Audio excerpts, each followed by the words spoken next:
All right, so we're going to go ahead and get started, everyone. Again, welcome to our Parent College Connection this evening. Thank you for joining us. I'd like to first, as we always do, introduce one of our counselors, Ms. Doretha Juarez, who will lead us in a prayer. Thank you, Laura. So to quiet ourselves as we begin this really informational hour, we want to be really receptive and we want to try to alleviate any stress and anxiety. So in the name of the Father, Son, Holy Spirit, amen. God, who is more than we can ever comprehend, help us to seek you and you alone. Help us to stand before all that we could do and seek what you would do and do it. Lift from us our need to achieve all that we can be and instead surrender to what you can be in us. Give us ways to refrain from the busyness that will put us on edge and off center. Give us today your peace. Amen. In the name of the Father, Son, Holy Spirit, amen. Amen. Thank you, Ms. Juarez. So again, welcome everyone, and hopefully we're all here and getting situated. There's a few more people coming through in the waiting room, but in the interest of time, we are going to get started. I'm Laura Cuneo, the Director of Counseling here at the high school, and I'd like to introduce our amazing counseling team and of course, our main event this evening. So first we have, as you just heard from Ms. Doretha Juarez, Mrs. Ingrid Valentine, Ms. Janet Savolas, Mr. Daniel Johnson, Mrs. Kaylee Bryden, and Mr. Scott Borchard. And as you know, we're discussing a very complicated process this evening, financial aid open to parents of all grade levels. So we've invited an expert here so that you can get your questions answered and get all those details laid out for you in a less complicated way. So Corinne Schell is here from Marist College. We're so lucky to be partners with her. So welcome, Corinne. Thank you. And we are going to let her take the evening away with all her great information. Can I share, or can you make me a co-host so I can share? Sure.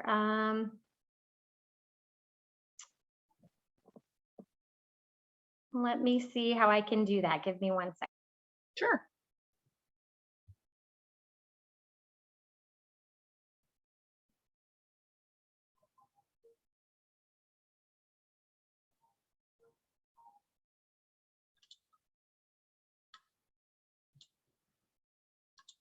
I think we're good. Yes, we are.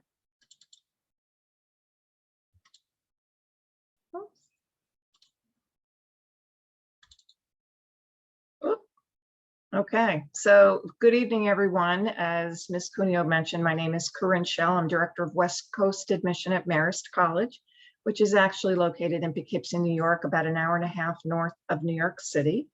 My goal tonight is to actually provide you with information about the financial aid process, just to kind of give you some background information and to help you as parents create a list of questions that I think will be very helpful for you and your students when you are trying to figure out financial aid. And the first thing that I would really highly suggest that you do is to spend some time with your student and have a conversation with them about financial aid and cost of attending a college or university and what your expectations are in regards to paying for the college. What are you willing to contribute and what do you expect from your student to contribute as well?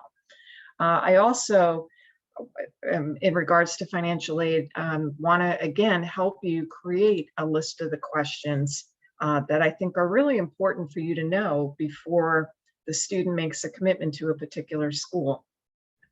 So what I normally do when I'm in person is I ask how many freshman parents are with us, sophomore parents, junior parents, and senior parents. And then I ask who has started the admission process, and people raise their hand. And then I ask if anybody has had the opportunity to visit a college campus. Some people will raise their hand. And then the next question I ask is to the people who had the opportunity to visit the campus, did you stop into the Office of Financial Aid at that particular school? And that's when all of a sudden the hands go over the face, because people don't think to do it. And I think that that's one of the very first things that you should do when you're planning your visit to a campus for the information session and student guided tour, is to schedule an appointment with someone from financial aid. And it can be 10-15 minutes, but just so that you now have a connection in that office with a person. And I think that you're going to find that very helpful to have that person be connected with you, because when you have questions or concerns, you now have a person to reach out to and not just the front office. So that would be my first suggestion to you. In regards to the questions, the first one that you're going to ask will be, does your college or university meet a student's financial need 100%? And you're wondering, well, what does that mean? And as I continue on in my presentation, you'll understand what it is that I really do mean. And then another good question would be in regards to academic merit-based scholarships. So at Marist, when our students are accepted, they are automatically considered for academic-based scholarship. If they're eligible, it's part of their acceptance letter. However, there are schools that require students to complete a form to apply. And there's probably deadlines to apply for those forms or for the scholarship. So make sure that you are aware, if they do require a form, is there a deadline? Because again, the bottom line is everybody wants free money to go to school, and I completely get it and understand it. So these are the kind of questions that I think are so important, because again, you don't want to miss out on that free money. I was at a college fair a couple of years ago. It was in the spring, and at this point, students have been accepted to colleges and universities.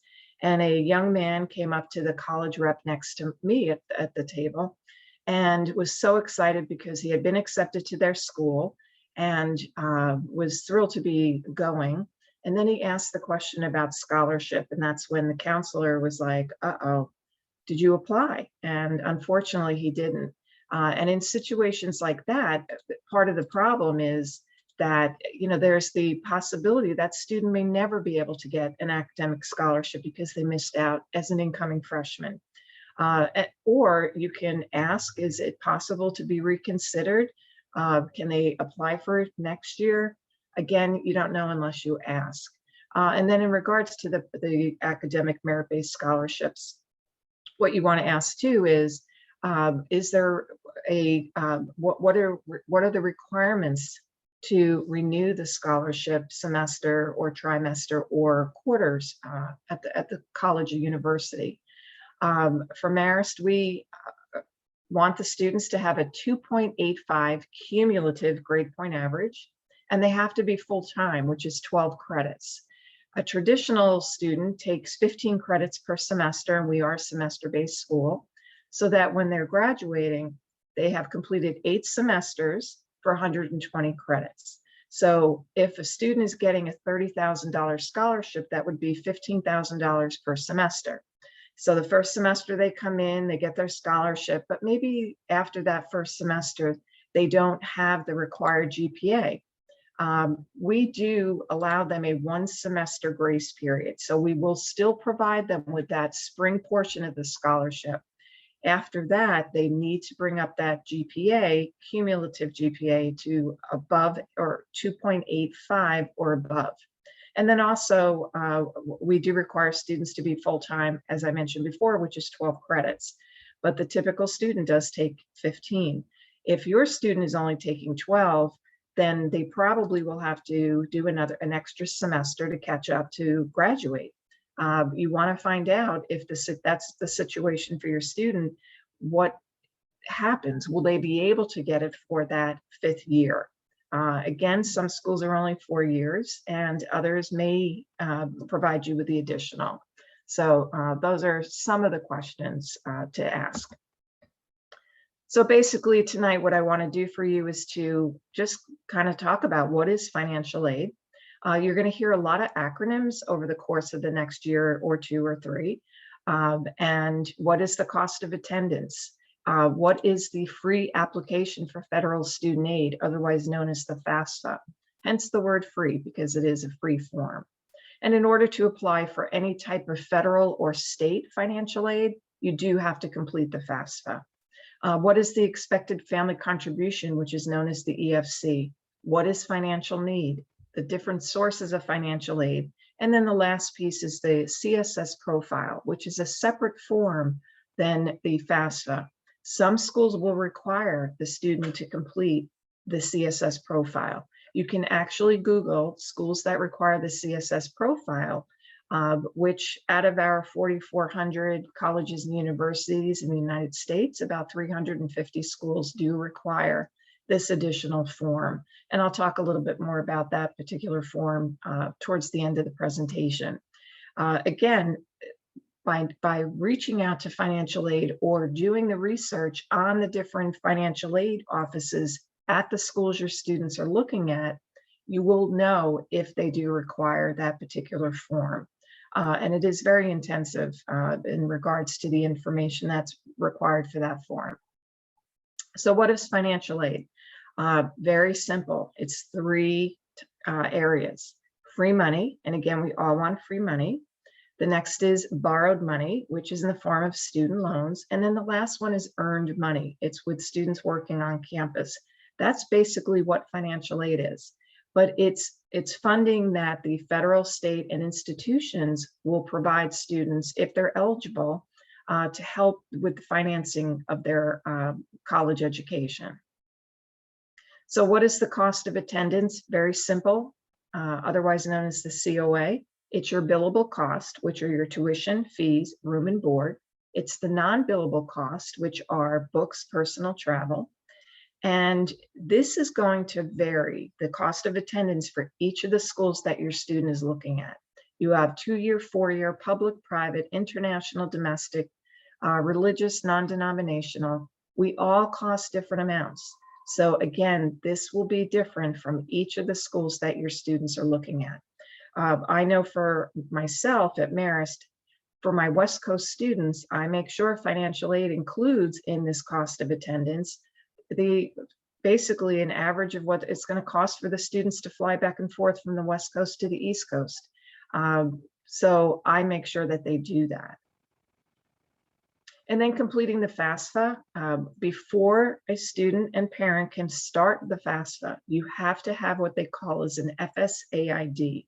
And that will become your electronic signature and the way that you will be able to access the FAFSA, whether you're beginning the FAFSA or kind of signing out, going back in. But this is the FSAID is what you're going to need in order to do any of that.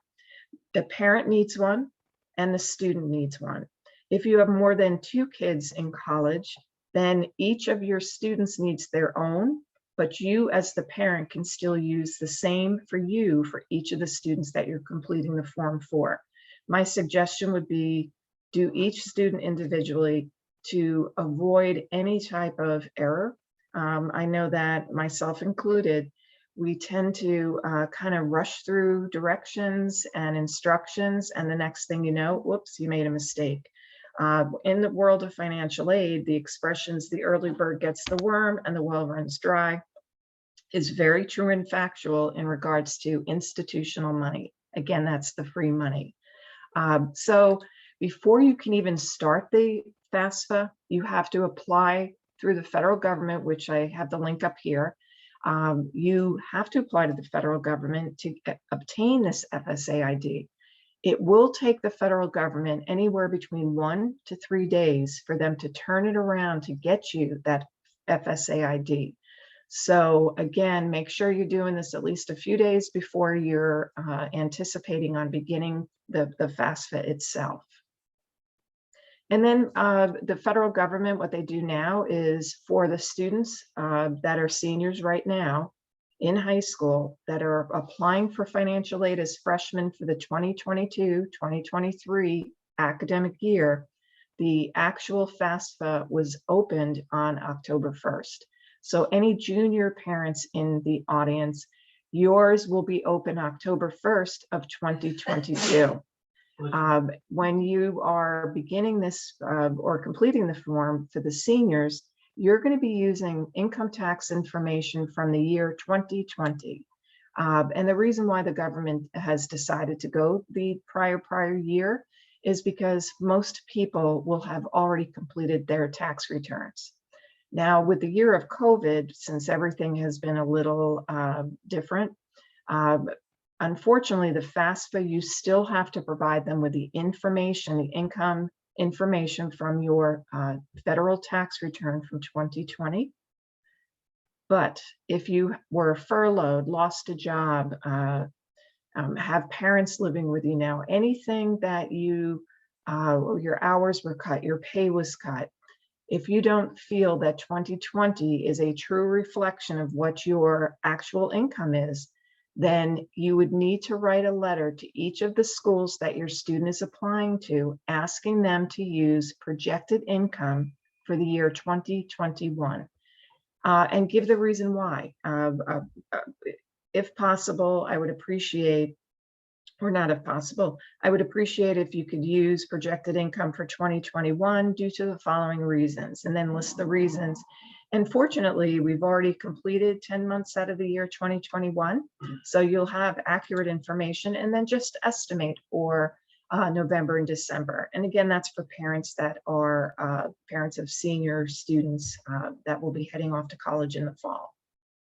But if you please don't send any information to the federal government, such as a letter or anything asking them to do it, they will not do it. They will shred anything that you send them. They just want everything accurate information from your 2020 income information. Again, you have to do individual letters to each of the schools that your student is looking at. So documents used to complete the FAFSA, of course, the biggest piece would be your federal tax returns. There is a link when you start the FAFSA and you get to the income section. It will ask you, would you like to use the IRS data retrieval tool? And basically you would want to, because that would prevent and avoid any type of error with income submission on the FAFSA. It's going to be accurate. So I suggest that you do it. Do you have to do it? No. But it also, the FAFSA does tell you which lines to get the information from your federal return. And that would be for the adjusted gross income and for the federal income taxes that you paid. Again, it'll tell you exactly which line to pick up this information from. The W-2s, again, so that you can break out what the mother and what the father earned. And then driver's license and social security number of the student.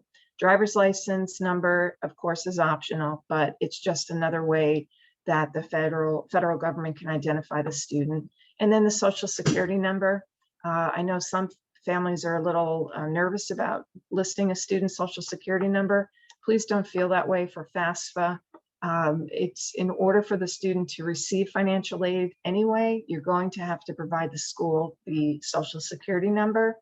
And be careful, 99% of the time it's the parents that's filling out the FAFSA. And when they're asking for the student's social security number, don't put yours, because it's not going to match with what the school has or the federal government. And then you're going to be stalled, and there's going to be a little bit of a problem that you're going to have to rectify.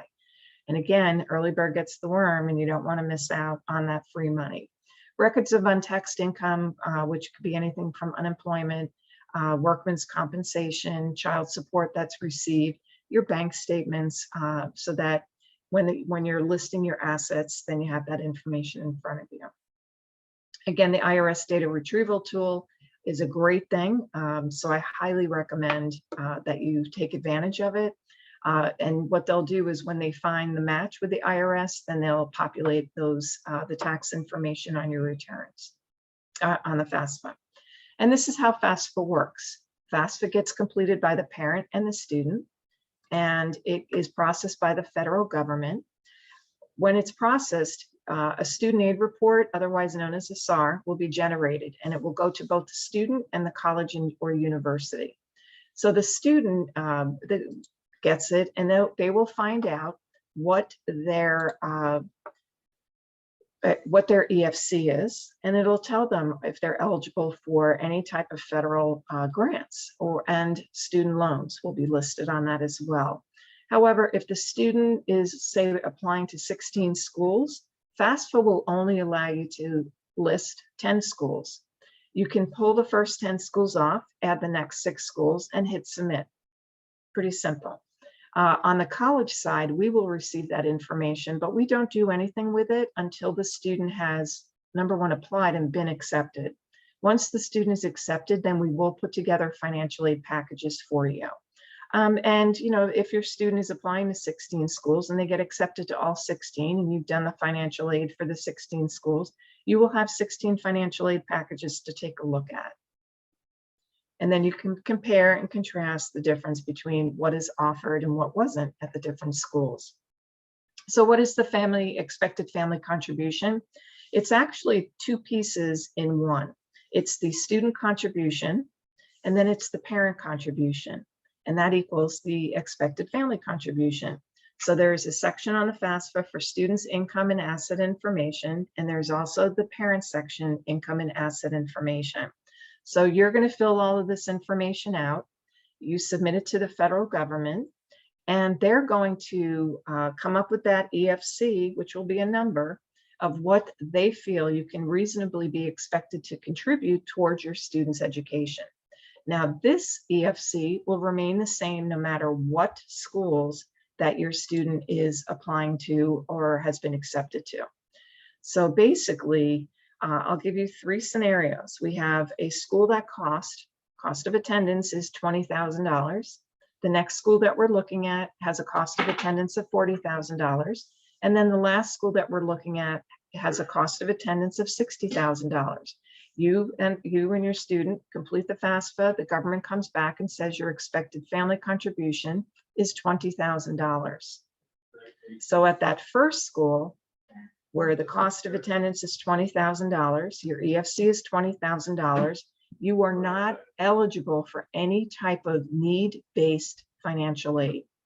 At the $40,000, but the student can still get a student loan. They can still work on campus, and if they're eligible for any type of merit-based or academic-based scholarship, they would still get that, because you don't have to apply for financial aid to be considered for an academic scholarship. At the $40,000 a year school, your EFC is $20,000, because remember, it remains consistent no matter what school you're looking at. If you subtract the $20,000 from the $40,000, the student is eligible for $20,000 worth of need-based financial aid. So your financial aid package will consist of student loan, work opportunity, and grant. And then at the last school, that's $60,000, your EFC is $20,000, your unmet need is $40,000. So again, you would be eligible for grant, need-based grant, work opportunity, and student loan. However, the problem is, and here's that question about, does your school meet a student's need 100%? At that $60,000 a year school, maybe they do, maybe they don't. So you're eligible, or the student's eligible for $40,000 worth of financial aid. Are they going to get $40,000 worth of financial aid? Again, maybe, maybe not. But you're not going to know unless you ask.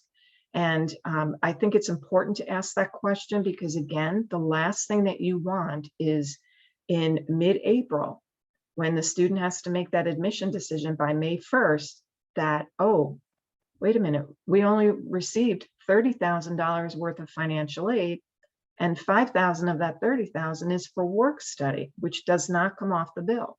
Where are we coming up with that additional $10,000 to $15,000 to pay for the student's education? And that's where you have the conversation with the student and with the school to see if they will be providing a student's full need in the financial aid package. And then here's the big 5 factors that are used in calculating the expected family contribution. Of course, the big one is income.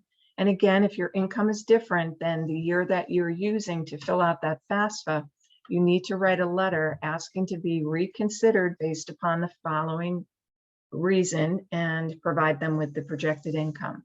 Assets: your primary home is not an asset. Your retirement plan from work is not an asset. If you have a second home, a vacation home, or property rentals, then those are considered an asset, but your primary home is not considered on the FAFSA. Over on the right-hand side is a list of the different assets, the 529 plan, the IRA, which again, if you have those, you know that you have them. A trust, inheritance, stocks, cash, mutual funds, those are all considered assets. If your student by any chance has a trust or an inheritance, unfortunately, you do have to list that amount in the student's asset on the FAFSA. However, if there's a stipulation in the trust or the inheritance that the student cannot touch those proceeds until they're, say, 25 or 30, again, you have to list the amount that is the value. Send that letter to the financial aid office at each of the schools. Ask them not to use that in the calculation due to the following reason. And it would be that they cannot touch the trust. You can even send a copy of the trust. Some schools may ask you to have a copy of it anyway before they make the revision. But again, you don't know. Household size. Say it's mom and dad and 3 kids. Number in college is traditional age students that live, well, they don't necessarily have to be living at home. They can be in an apartment, but if you're paying for their education, then you can include them as long as they are full-time. So say there's two students in college. So it'd be 5 in the household, 2 in college. And then this is when it's actually a benefit to be an older parent, because the government feels that you should be putting your money aside for retirement, not necessarily for funding an education. So what is financial need? Simple. Cost of attendance, tuition fees, room and board, books, personal travel, minus the expected family contribution, which is determined by the federal government using information that you provided on the FAFSA, equals your financial need. So again, if our school costs $60,000 and the government feels that you can contribute $20,000, your need would be $40,000. And then these are the different types of financial aid. Again, gift aid, everybody wants. Merit, academic. Again, you're going to find out from the school, do they require a separate form for the student to apply for that? And then what are the requirements to keep it, and how long will the student be eligible to receive that? And then, of course, the need-based grants. But you have to apply for financial aid in order to be eligible for need-based. So at Marist, what we do for students that kind of are not eligible for an academic merit-based scholarship and do not have financial need, we may provide them with what we call as a non-need-based grant. So we give them something which they don't have to pay back, but just like the scholarship, they have to have a certain GPA. And then self-help is in the form of work study, which is federal work study. And then non-need-based would be campus employment, and I'll talk a little bit more about that at the end. And then student loans. Unfortunately, you will always have a student loan in the student's financial aid package. Whether or not you accept it is up to you and the student, but it will always be there. So gift aid, and again, do the research of the different schools that your students are looking at, because this is what we offer at Marist on the left-hand side. We offer academic-based scholarships, and again, the students don't have to complete a form. We also have alumni legacy scholarships for any student of an alum or legacy. We also have scholarships for students from Chaminade because we're part of that family. Athletic scholarships, we are a Division I school for sports. We have music scholarships, which are broken out into choral and instrumental. We have a debate scholarship. We have a theater scholarship. And we're about an hour from West Point, which is Army, the military academy. So we do participate with Army ROTC. On the state side, every state wants to keep the students from their state in that state to go to school. And California is no different. So they do offer California grants. And I'll talk a little bit more about those. You don't have to do anything in regards to applying for it because you are completing the FAFSA, which you do have to do.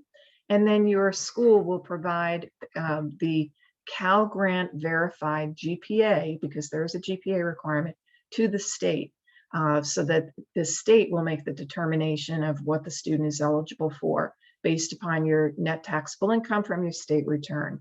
My suggestion would be when you're doing the FAFSA to list the California schools first on that, the list out of 10 that you can originally put. so that to make sure that the schools will process or see what you're eligible for from the California grant. The next one is the middle class scholarship. And the state came up with this. It's only for the UC schools and the CSU schools only. There are requirements for that, and I'll talk a little bit more about that. But it's primarily for students and families that make too much money, but they don't make enough to really fully fund a student's education. And then we have the private scholarships, and that's in the form of endowed scholarships and the outside scholarships. So endowed scholarships are when somebody provides a college or university with money, they endow to the school, and they set up scholarships for that, for the students. So maybe you're going to have a family who wants to provide 5 $10,000 scholarships.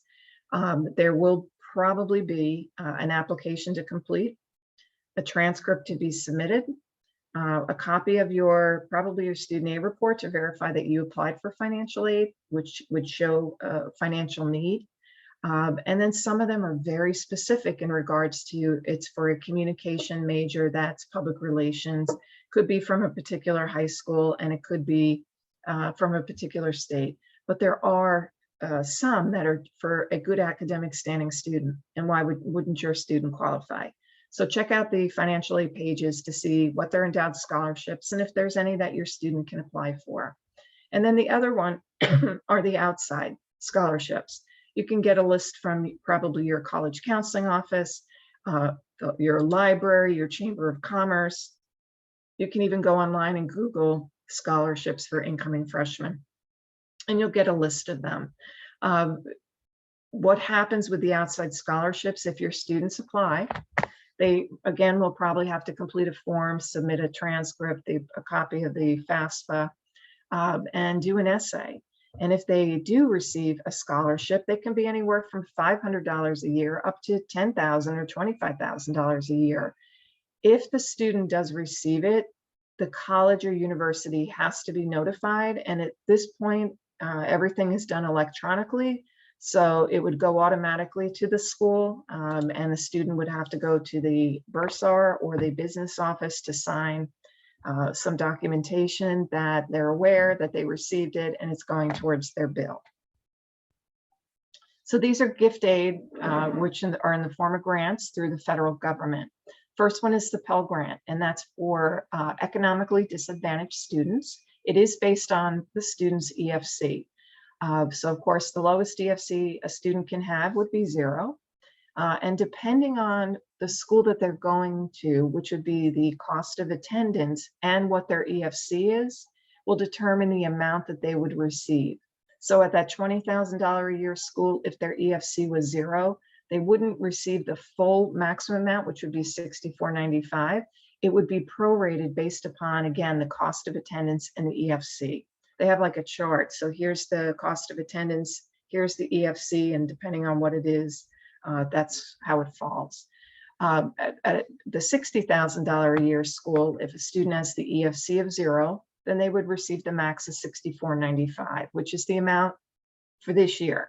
Every year things change, so you have to be aware of what changes are coming. And usually in the spring at some point, they'll determine what the amounts will be. So this is for, as I mentioned, economically disadvantaged students. And if every student in my school were eligible for Pell, they all would receive Pell. The next grant is the Supplemental Educational Opportunity Grant, which is known as the SEOG. And that amount ranges anywhere from $100 a year up to $4,000 a year max. The difference between the Pell and the SEOG is that each college and university is given a pool of money in the form of SEOG, and the school has to figure out how to best use those resources in funding a student's education. So of course, the first group we will go to would be the students with the 0 EFC and provide them with the resources. And then we go up until the funds are exhausted, because you don't want to leave any money unused. So now another question after your student gets their financial aid package, and you see that your student is Pell eligible, but there's no SEOG. What do? You call your connection at that particular school in financial aid, and you let them know that, yes, I see my son or daughter has Pell Grant eligibility, but there's no SEOG. Is there any chance that we can receive some form of SEOG? And the answer will be either, yeah, let's see what we can do, or unfortunately, our funds are exhausted. But you asked. The next one is the Teach Grant. And this is where a student can receive up to $4,000 a year for a maximum of $16,000 a year grant over the 4 years if they are interested in a teaching profession. However, this is a contract that the student is signing to say that they will complete 4 years of teaching over a period of 8 years, and that they will serve or teach in an underserved area. So now, say your student does get the grant and they're teaching, and now they're in their second year and they decide, I just don't want to teach anymore. Unfortunately, the Teach Grant then becomes a loan. So for me, students really have to know that teaching is what they want to do, and realize that they will have to teach in an underserved area. And then again, the state, the California grants and the middle class scholarship, and of course, institutional need-based grant. So the California grants are for undergraduate students. And again, you do not have to do anything except complete the FAFSA. And then the high school will send the Cal Grant verified GPA by the deadline. For students that are seniors this year, that will be freshmen in college in fall 2022, that has already been done. The verified Cal Grant GPA it has been sent already. And then there's 3 types of grants. There's A, the B, and the C. And then you have to be attending a school in California, and you have to be a California resident in order to be considered for it. If you want additional information, because mine's pretty basic, you can go to calgrants.org. So the Cal Grant A, basically again, is for students that are applying to a public or private school in the state of California, working towards an associate or bachelor's degree. You have the opportunity, if you're eligible, to receive up to $5,742 at Cal State schools, up to $12,570 at the UC schools, and a little over $9,200 if a student is going to a private school in California. The Cal Grant B is for students that are of low income, and they possibly could receive additional resources in the form of money for books and living expenses.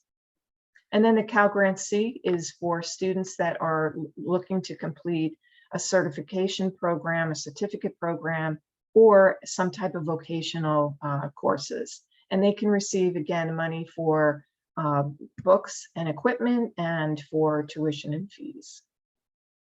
The middle class scholarship, as well as is for undergraduate students with family assets of up to $191,000. And as I mentioned earlier, if a student qualifies, they can only be attending the UCs or the CSU schools.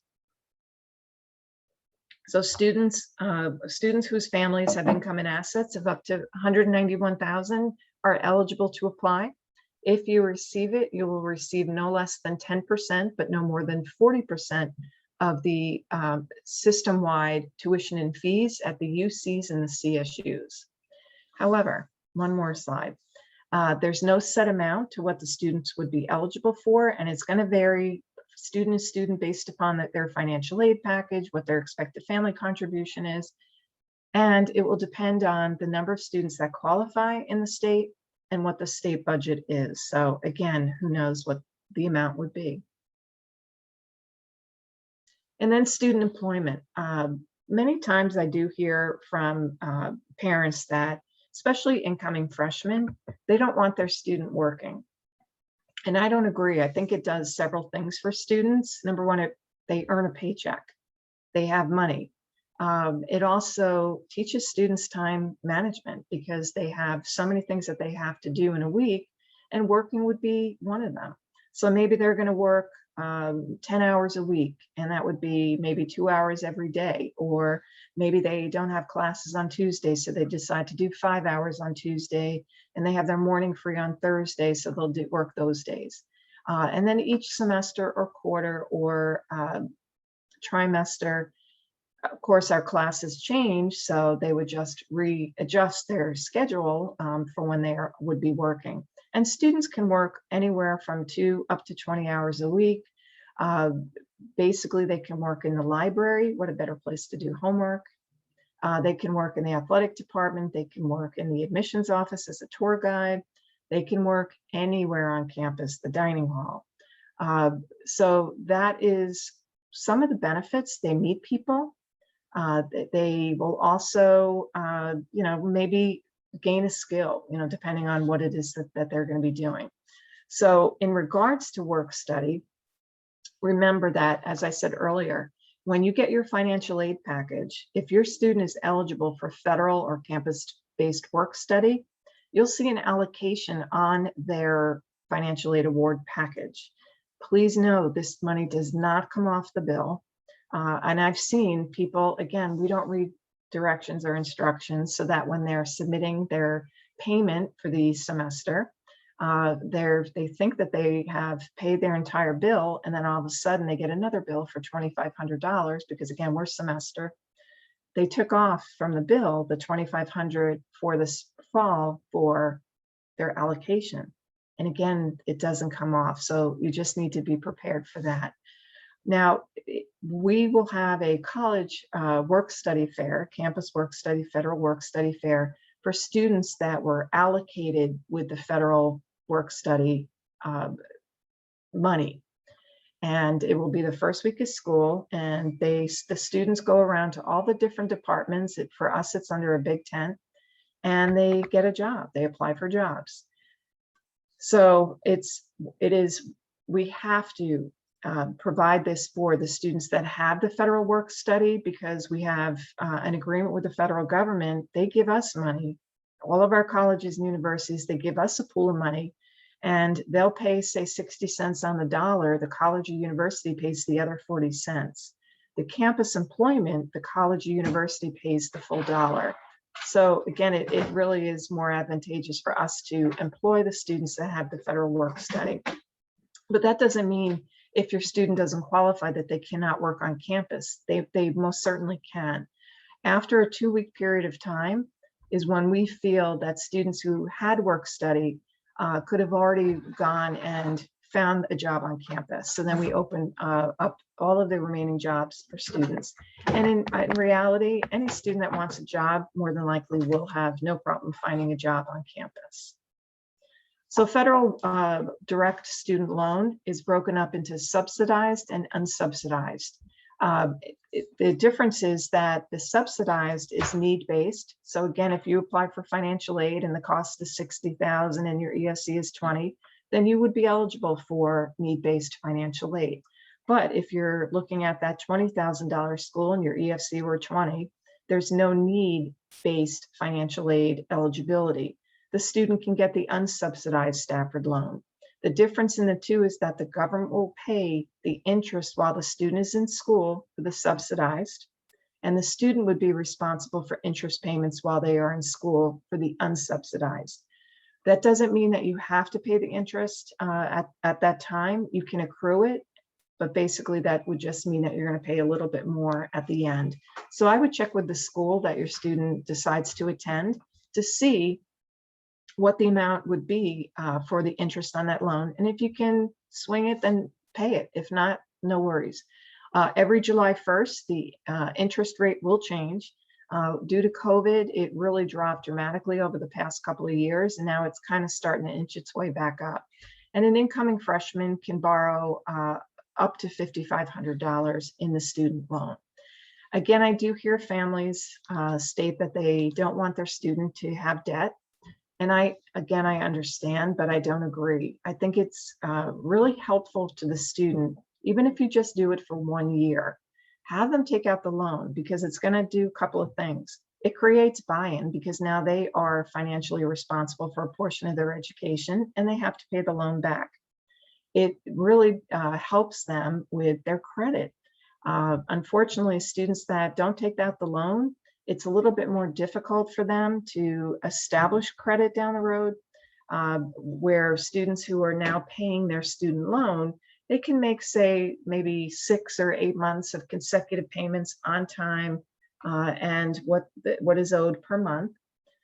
Pay off the loan. There's no penalty for early payment on the Stafford loan. And then the Federal Direct Plus loan. This is a parent loan for undergraduate studies.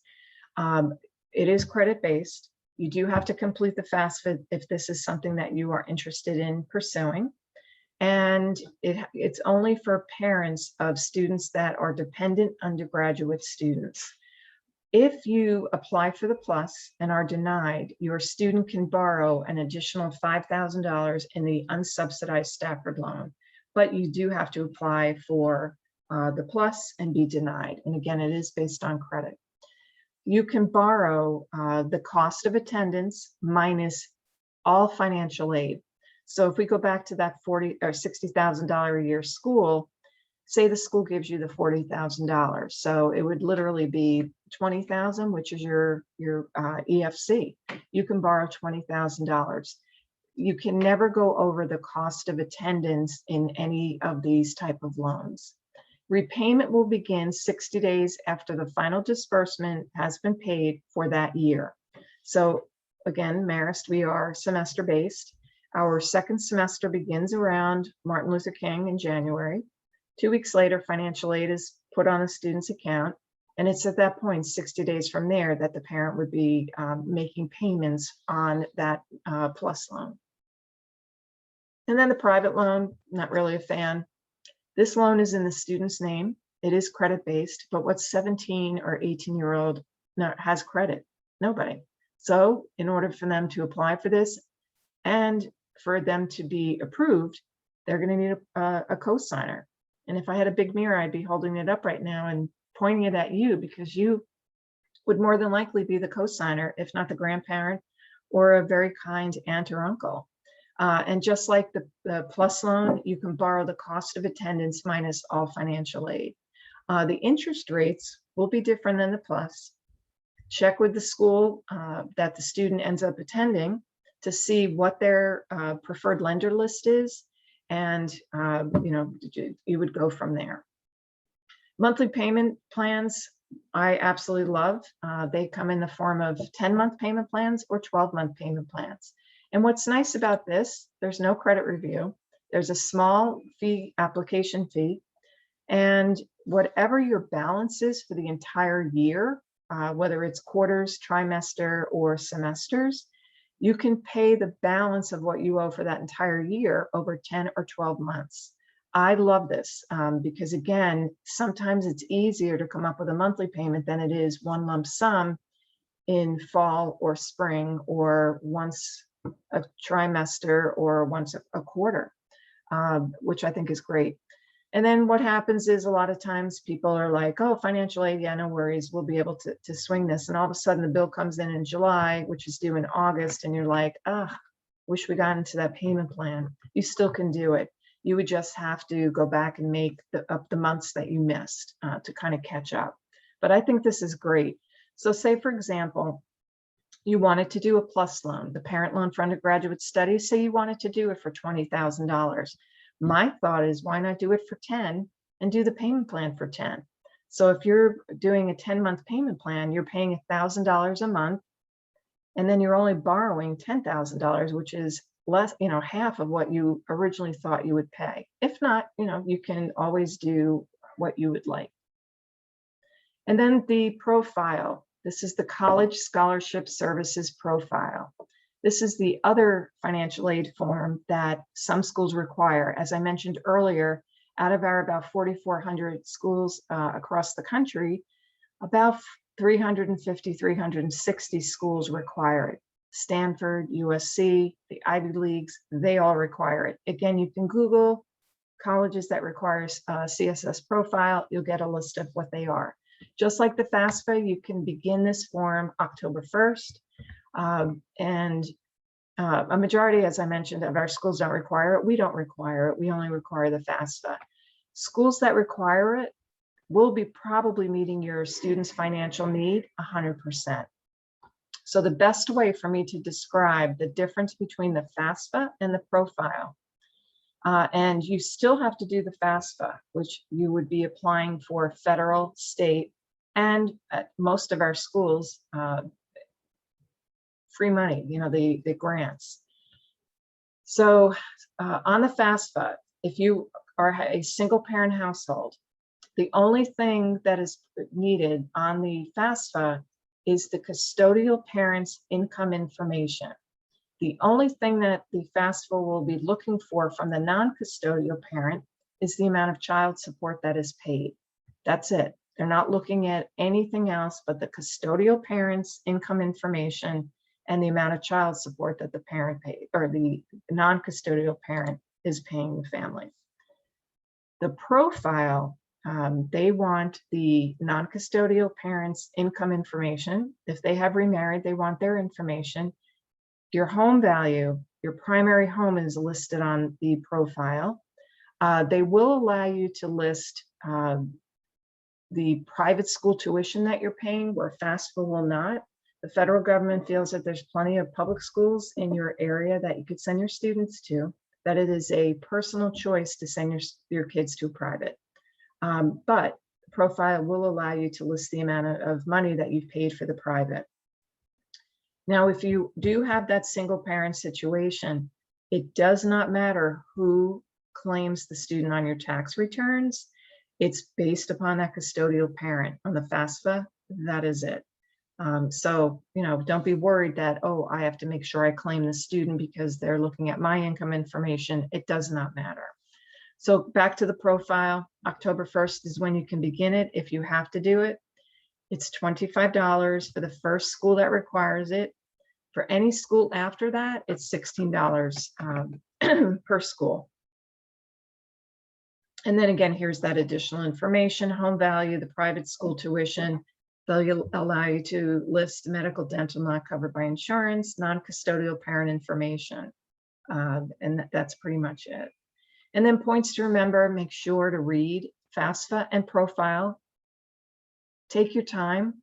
I really feel that with the FAFSA, which again is separate from profile, it may take you maybe 2 hours max to complete. But make sure you have your FSA ID before, because that's the only way you're going to get into it. Financial aid, state and requirements and deadlines may vary from school to school. So again, it's important that you do the research and find out what their deadlines are. Remember too, that once your student is at that particular school, in order to reapply for financial aid for the next year, they will have deadlines, and you do not want to miss the deadline, because the deadlines will primarily be for that free money, the grant money.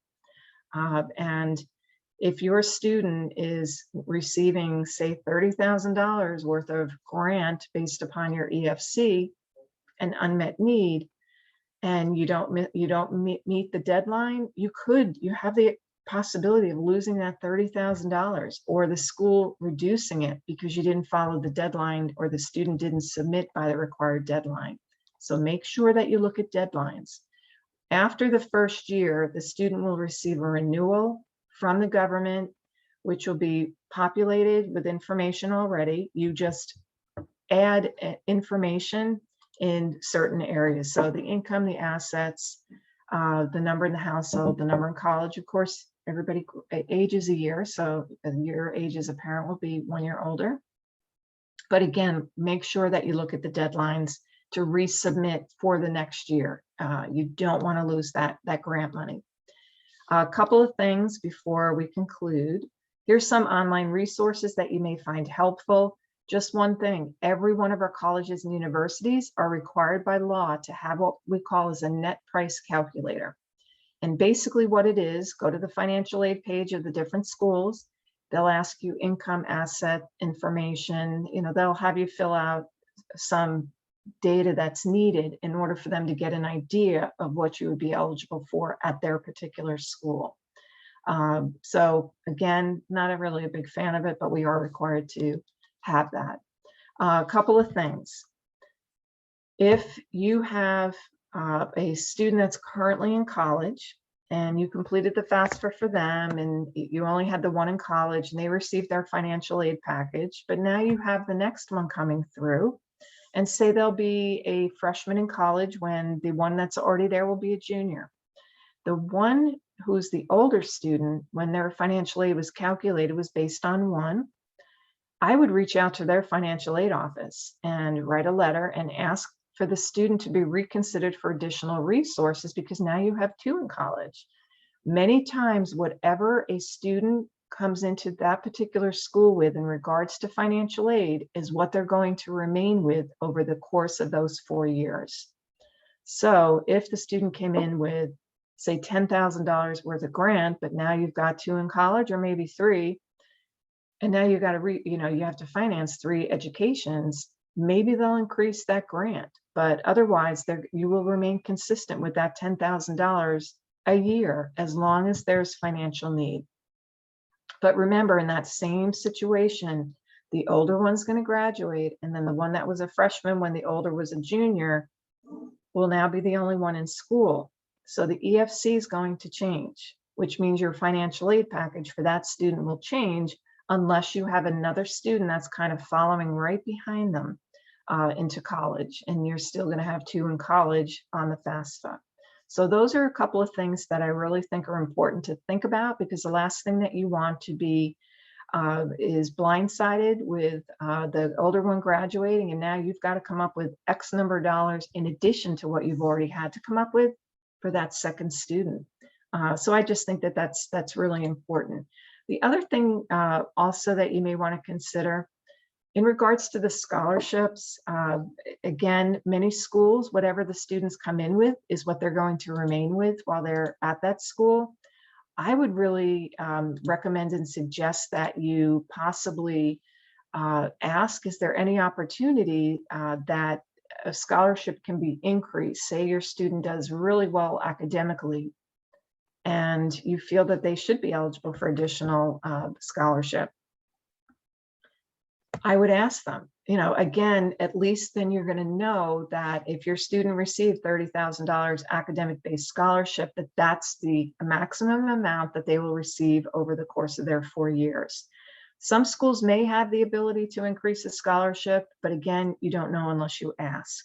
So that's basically my financial aid presentation. Again, my goal is to provide you with information and to come up with that list of questions to be asking the schools that your students are looking at, and to do the research from the different schools. I mean, you're very fortunate to have the college counseling staff that you do at Chaminade, because they know the schools, the colleges, the universities. They're a wealth of information. They are a great resource for you and your student. And, they'll be able to help the student in kind of finding those additional resources or directing them in the right direction, as will our colleges and universities. But you're very fortunate to have as supportive of the staff as you do. Thanks, Corinne. That was a great presentation. And there are a few questions in the chat, if you don't mind. Sure. Yeah, looks like, going back to the beginning, someone's asking what's considered an older parent, and also, does the step parent's income need to be included on the FAFSA? Yes. Okay. So the first one, what is considered an older parent? Typically, the parent of a traditional college age student would be probably in their 40s. An older parent would be somebody maybe in their mid 50s or 60s or 70s. That's what they would consider an older parent. Does the step parent's income information need to be included on the FAFSA? Yes. Unfortunately, it does. Can we get access? Oh, yes, I will. You recorded this, correct? Yes. I answered that question because we'll make it available to our families. And then there's a question. My senior is starting to receive acceptance letters with scholarship info. Should I assume that this is with FAFSA info considered, or do I receive other information on government-based aid? I have to reread that. Oh, here it is. I think it's probably the initial admission letter when scholarships might be already tallied at that point. Yeah, so for example, at Marist, we send these students their acceptance letter. Again, if they're eligible for academic merit-based scholarship, that is in there with the amount. They will then receive a financial aid package sometime probably March, April timeframe, which will then list all of the financial aid that they're eligible for at the school. In the meantime, if you've done the FAFSA and the student has received the student aid report, your expected family contribution will be listed on there.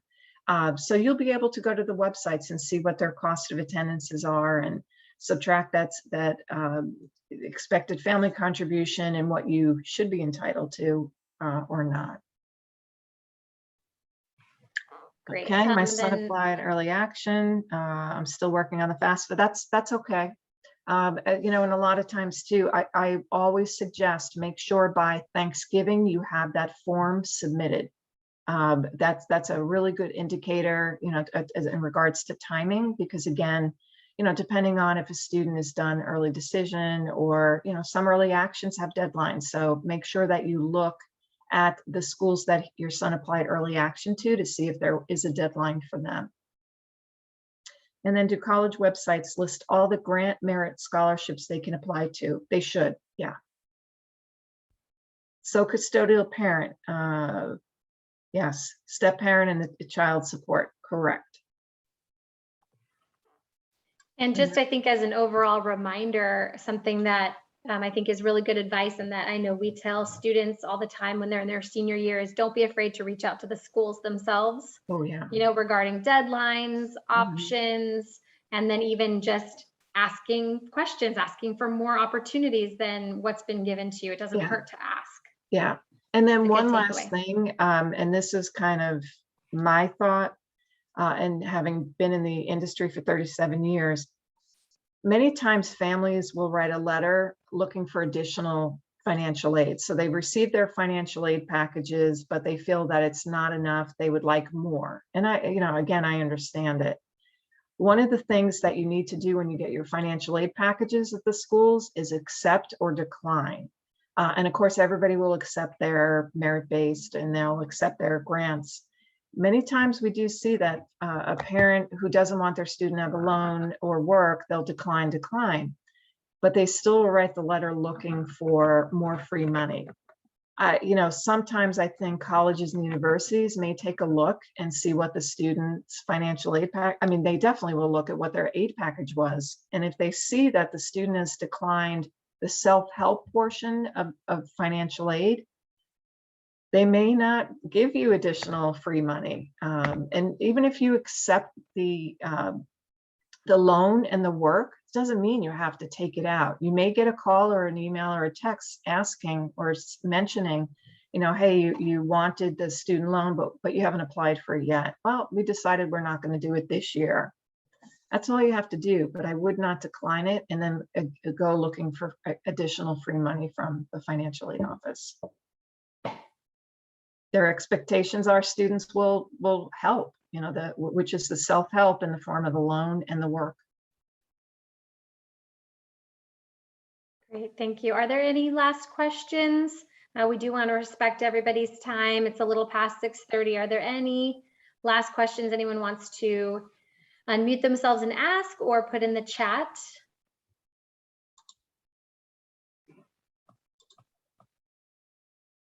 All right. I guess not. Corinne, thank you so much. Thank you for making it so easy to understand and for being here with us this evening. We really, really appreciate it. Yes, my pleasure. And, you know, if you can provide my contact information to the parents if anybody has additional questions. Thank you. We will. All right, everyone. Have a great rest of your everyone. evening. Bye. Bye. Thank you, everyone.